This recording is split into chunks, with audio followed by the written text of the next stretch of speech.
जय हिंद दोस्तों, the Chronicle post में आपका स्वागत है। टेड बीएफ में कावेरी इंजन को इंटीग्रेट करने के लिए सजेस्ट किया जा रहा है, जो 50 से 55 किलो न्यूटन का ड्राई थ्रस्ट और आफ्टर बर्नर्स के साथ 80 से 82 किलो न्यूटन का वेट थ्रस्ट जनरेट करता है। तो क्या भारत को टेड बीएफ के लिए ऑलरेडी प्रपोज्ड जनरल इलेक्ट्रिक के F414 इंजन की जरूरत नहीं होगी? क्या कावेरी इंजन से जनरेट होने वाला पावर टेड बीएफ के लिए सफिशिएंट होगा? तो चलिए इस वीडियो में इन सवालों के जवाब ढूंढने की कोशिश करते हैं। पर उससे पहले मैं अपने उन दोस्तों के लिए टेड बीएफ प्रोग्राम के बारे में बता देता हूं जिन्हें ऑलरेडी इस प्रोग्राम के बारे में नहीं मालूम। दोस्तों, टेड बीएफ भारतीय नौसेना का एम्बिशियस फाइटर जेट प्रोग्राम है। टेड बीएफ का मतलब है twin engine deck based fighter jet, जिस पर करीब 14,000 करोड़ की इन्वेस्टमेंट की गई है और इसे एडीए यानी कि एरोनॉटिकल डेवलपमेंट एजेंसी द्वारा डेवलप किया जा रहा है।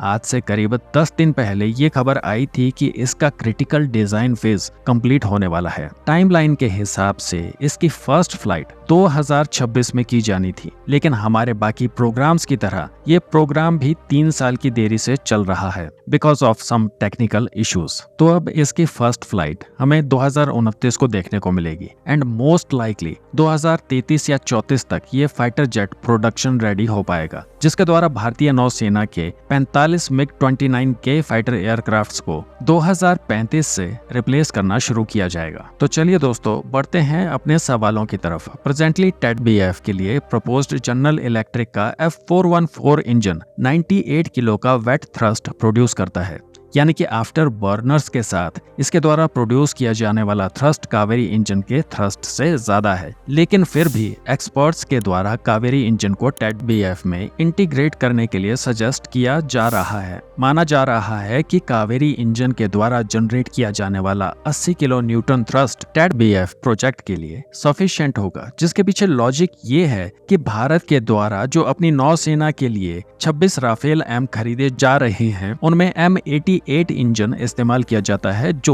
75 किलो न्यूटन का थ्रस्ट जनरेट करता है, जिसका मतलब है कि कावेरी इंजन के द्वारा राफेल एम के M88 इंजन से मार्जिनली ज्यादा थ्रस्ट जनरेट किया जाता है, जिससे फाइटर जेट की परफॉर्मेंस स्पेशली रैपिड एक्सेलरेशन और मनूवर एबिलिटी को एज मिलेगा, क्योंकि टेड बीएफ का maximum take off weight Rafale M के बराबर होगा। तो इसलिए इस फाइटर जेट में कावेरी इंजन को लगाने से बेंचमार्क्स को आसानी से अचीव किया जा सकता है। कावेरी इंजन को गैस टरबाइन रिसर्च एस्टेब्लिशमेंट के द्वारा पूरी तरह से भारत में ही डेवलप किया गया है, जिस वजह से लॉन्ग रन में ये इंजन भारत के लिए कॉस्ट इफेक्टिव साबित होगा और इस इंजन को घरेलू तौर पर प्रोड्यूस किए जाने से इसके सभी क्रिटिकल एस्पेक्ट्स पर पूरा भारत का कंट्रोल होगा। जबकि वहीं दूसरी तरफ जनरल इलेक्ट्रिक के F414 इंजन की डिलीवरी, स्पेयर पार्ट्स और अपग्रेड्स के लिए भारत को हमेशा ही अमेरिका पर निर्भर रहना होगा। लेकिन दोस्तों, जैसा कि मैंने अपनी पिछले कुछ वीडियोस में बताया था कि अभी कावेरी इंजन पूरी तरह से तैयार नहीं है। GTRE के द्वारा बनाए गए आफ्टर बर्नर्स में प्रॉब्लम क्रिएट हो गई थी, जिस वजह से अब कावेरी इंजन के आफ्टर बर्नर्स को बनाने का काम ब्रह्मोस एरोस्पेस को सौंप दिया गया है,